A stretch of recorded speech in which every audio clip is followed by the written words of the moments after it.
and great to be talking about this topic, which obviously I'm very passionate about. So let me introduce myself. I'm Tracey Brady. I am a company secretary and I have been for over 25 years. I currently reside at KPMG, where I lead three businesses actually. So one is UK company secretarial service provision. The other is global entity management, so looking after clients with global entities, a global structure, and providing services in country. And the third is also, I head up Flex for Legal, which is where we provide interim legal and COSECs. So that's what I do at the moment. But let's just sort of understand today where we are around what access you have currently to COSECs. So I think it's quite interesting to understand how many people have access to COSECs and how many people perhaps are managing without. They've got other people doing the role, that kind of thing. So maybe just in the chat we can have a little look at some of those. It would be nice to know what your experience is. And obviously what we acknowledge is that everybody is in a slightly different place. So different organizations, different types of organizations have different needs. You could be in a listed company, a charity, private company, maybe family owned, but you could be or NHS and professional bodies. So any kind of organization, but obviously somebody somewhere is taking minutes and helping with governance. So it would be great just to get a sort of brief overview of what your experience is. But first of all, what we're going to do is cover the basics. So I think that's really important. So the company secretary is a strategic position of, it has considerable influence at the heart of governance operations within an organisation. And governance describes the way in which an organisation is directed and controlled, which includes a company strategy, decision-making, how it achieves its aims, and ensuring that all activities undertaken comply with legal, ethical, and regulatory requirements. So this was actually something that that I took from online, because I thought it was just interesting just to do a bit of a Google and see what things, how it's described these days, and it has changed quite dramatically over the years, certainly since I've been a COSEC and long before that. But what it tells you is that company secretaries have a very broad skill set. So I can tell you that the qualification covers corporate law, corporate finance, governance, strategy, corporate secretarial practice, and many other subjects beyond. And the whole point is that you're advising a company's board on all of these key areas. So you have to be able to interpret what's being said. You have to have enough information, enough background to be able to understand what's happening in the boardroom, and providing support to the people in those roles too. And obviously providing support to the chair, the CEO, and the non-execs. Those are your kind of key stakeholders. So when we sit at the table in the boardroom, that qualification is really helping us and supporting us in our roles to make sure that when we're having a discussion about risk, or we're having a discussion about an acquisition that's being discussed at board, we know enough about the numbers. We can help interpret that, and often speak up and check that some of the data is correct, or that everything's been included.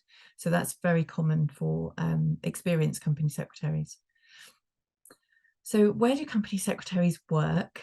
So moving on, company secretaries work across all sectors, and I've obviously named all the different types of organisations today, and more, I'm sure, beyond. But I think it's really important that whilst there are lots of different types of organisations and the role will differ between those organisations, the fundamentals are the same. And some of us work in different organisations ourselves. So for me, for example, being a service provider, I've worked in professional service firms for most of my career, and that's something that I particularly enjoy. There's a lot of variety in that, and you get a whole wealth of experience through doing so.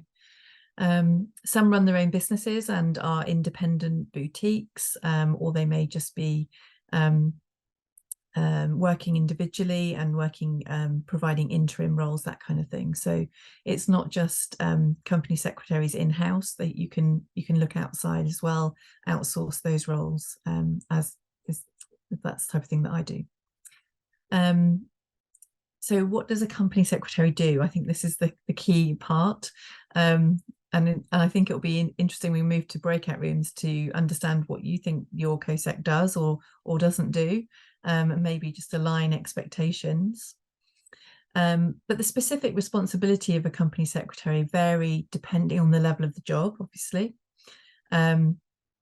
the size of the organisation and the sector in which it operates.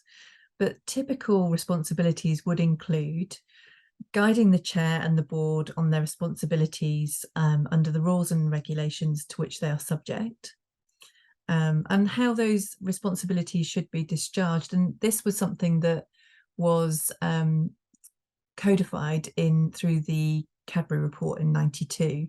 So this goes way back, and this is where corporate governance really started to build its much stronger framework than one that we're more familiar with today. So supporting the chair and ensuring that the board functions efficiently and effectively, that's both inside and outside of the boardroom. There's a lot of preparation that goes on before a meeting, and that a lot of that preparation sits with the company secretary. So ensuring that the meeting works well, that means that you have to have done the work before. You can't just turn up to the meeting and hope that everything will go well. There's a lot of work to go into making sure meetings run really well. Ensuring that good information flows within the board and its committees and between senior management and non-execs, as well as facilitating inductions, assisting with professional development as required. So most COSECs would ensure that inductions, they are part of the induction process. In fact, they may run the induction process. They will also ensure that refresher training is on the agenda at the right time of year. Directors may come and request certain training.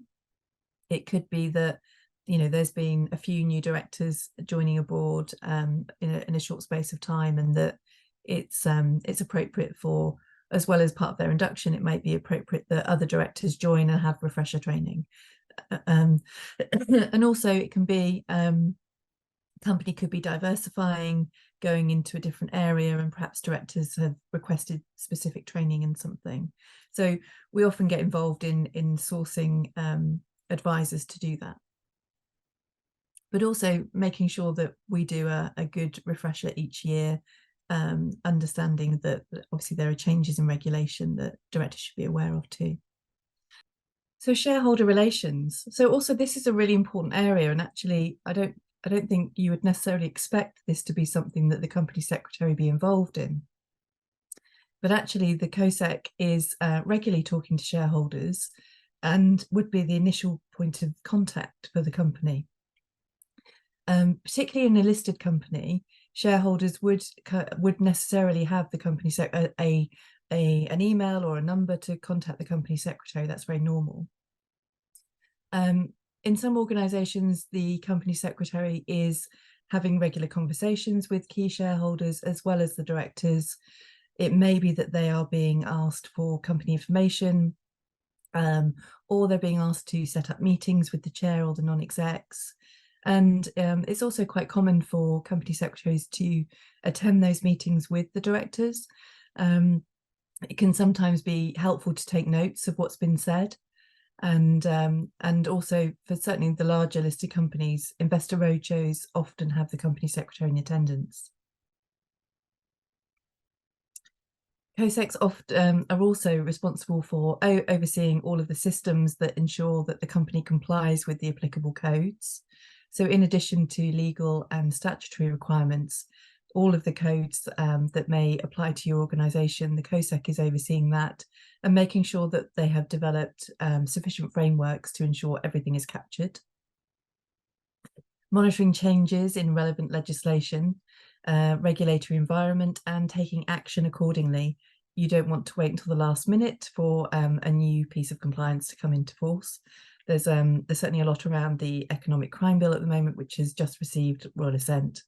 So those are the types of things that we would be flagging to our boards, making sure that everything is in place and in time for that deadline.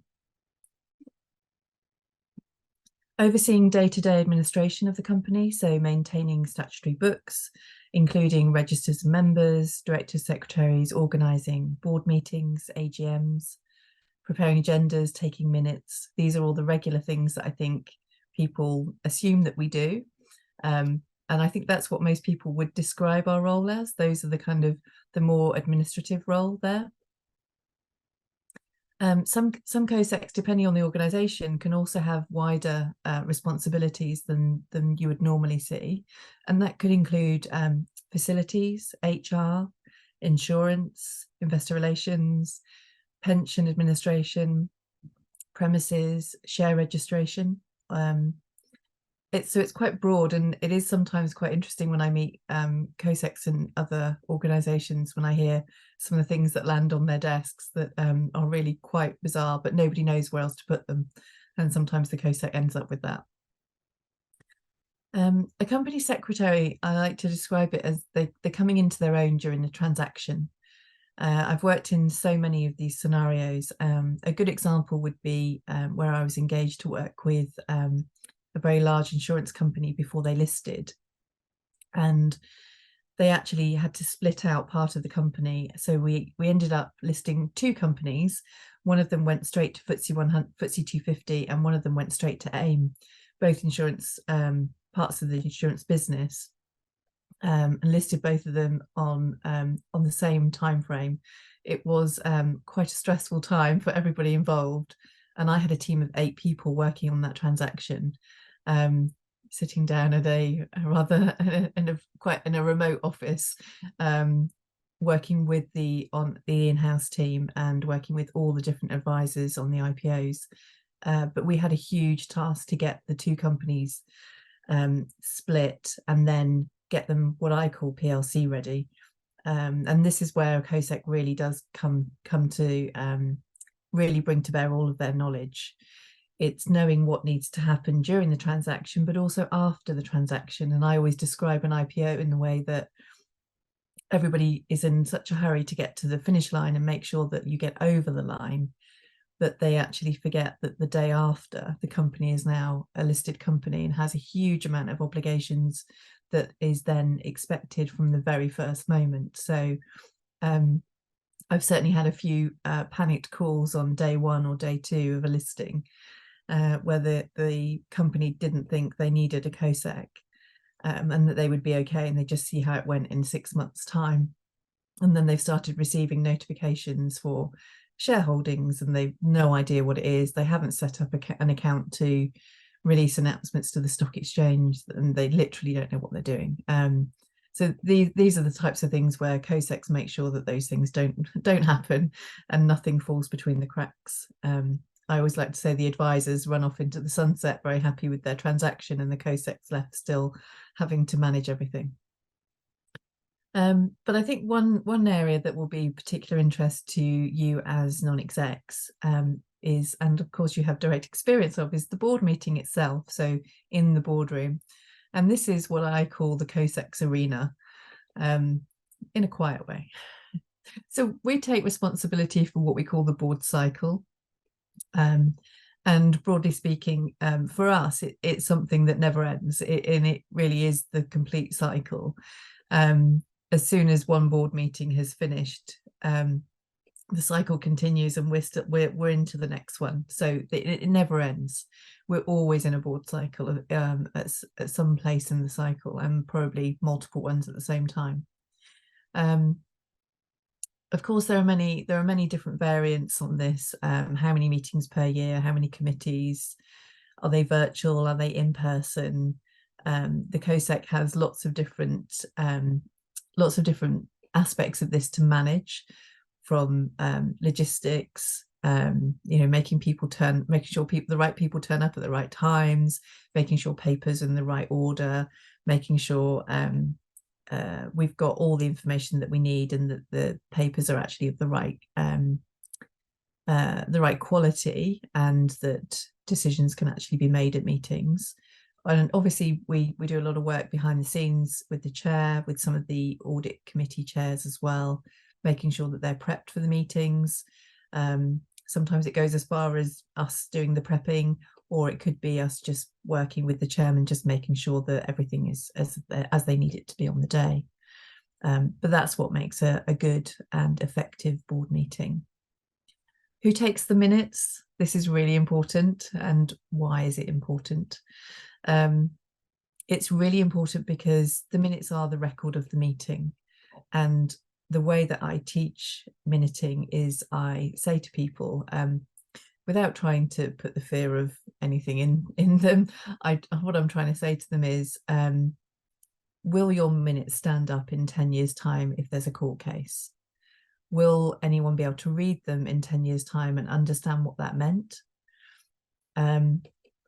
Will they get the essence of what was agreed? And will the minutes actually reflect the meeting, but also will it protect the business as it's supposed to, and make sure that the directors were discharging their duties effectively? So that's what I do when I sit down to write the minutes. So when I'm in a meeting, I am thinking a lot about, I'm thinking about what I'm going to include in the minutes and also what I don't need to include in the minutes. And that's because, and I always say this when I'm teaching trainees, that minutes are an art and not a science, because it is just as much about what you don't include as what you do. And there are very few instances where verbatim minutes are required, and that's not what you need to be doing. There are some exceptions, and of course there are organizations where that may be required, but typically speaking, you're trying to reflect the record of the meeting. I have had some experiences of where minutes have ended up in court, not my own, thankfully. But we acquired a COSEC business a few years ago, quite a few years ago now, and they had an inexperienced person who hadn't been trained to be a company secretary, who was actually being sent out to quite a large listed company and taking minutes for them, which ended up in court for various reasons. And when I reviewed the minutes, and we'd taken over the clients, and I was reviewing the minutes, I was really worried. I was worried when I first read them without realizing that they were going to end up in court, because they said something like, clearly a new person had come into the room, and it said, Ivan entered the room. Ivan was a Russian, and that was all it said. Didn't say what he was talking about. It didn't say who he was in the organization, and then it moved on to something else. So I mean that's pretty bad. It's a pretty bad example. But this is a company that ended up in court, not for their minutes, I should say. But and the company was, when I spoke to them about having to introduce somebody else to take the minutes, somebody who was trained and qualified, they told me they were happy with their minutes because basically it wasn't recording the meeting. So there's a reason. Yeah. There are some shocking examples out there. And when I say about minutes being an art and not a science, when lawyers write minutes for transactions, we as COSECs rewrite them, because we write minutes for the meeting. Lawyers write them for a legal transaction. So what we tend to do is take what the lawyers have written and we top and tail them and make sure that they read and flow as the meeting, rather than lawyers write their minutes before the meeting. So they literally just write the legal language for the transaction, and that's fine. But we take those and then we make them make sense. So that's how that works. And so that's why lawyers write very different minutes to us. This leads quite nicely into a subject about joint roles, because one of the things that we find quite difficult at times is that, who is writing the minutes, and sometimes in small organizations there's a good reason for maybe a PA writing the minutes, and they've got lots of experience and they write perfectly good minutes, and that's fine. That's all that's required.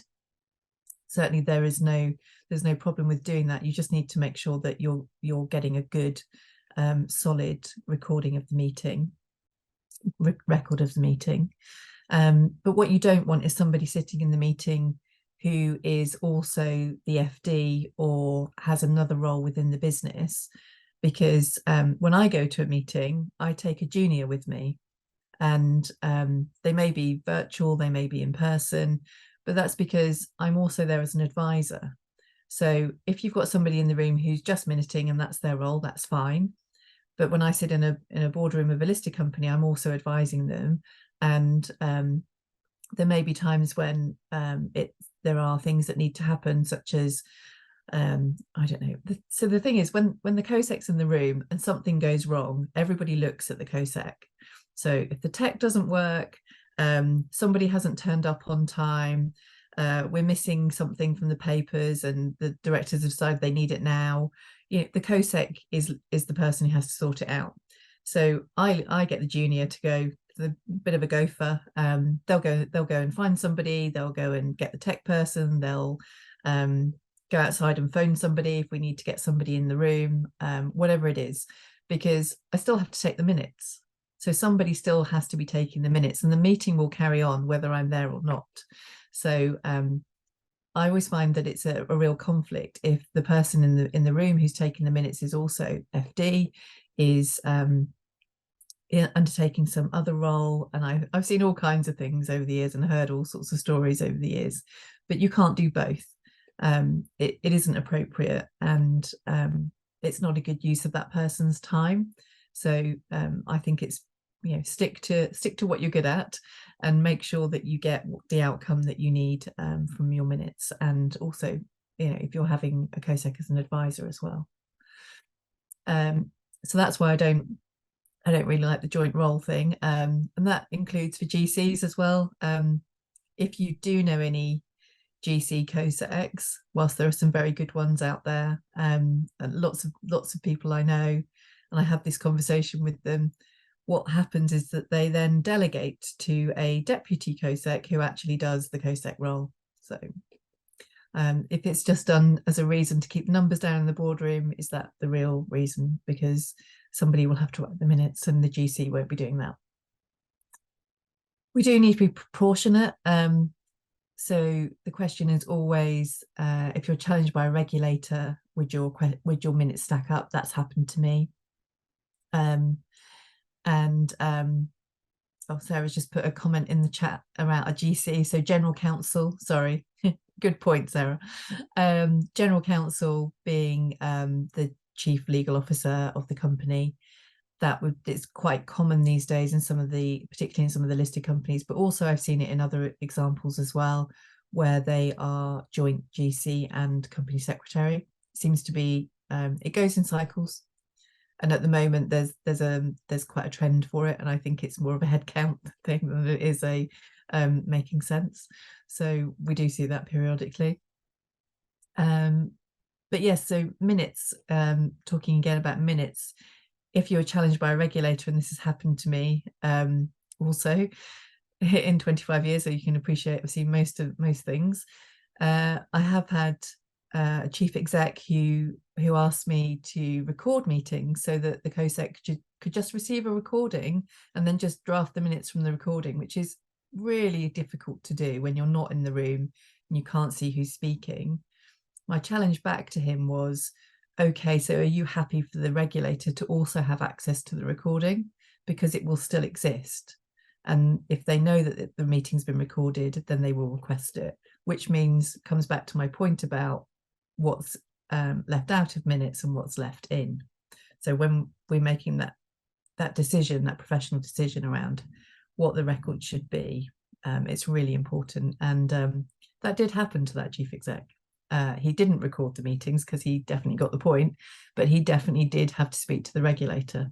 So just things to be really mindful of, some of the pitfalls. It is really helpful to ensure that you've got somebody, the company secretary, who can put their hands on things like the constitutional documents, the statutory registers. You should. I did. I did a shadow NED role a while back, and the first thing I did, as with my background, was check company's house. It was completely wrong. So I sent an email to them and said, you may want to update some of your director appointments and shareholdings.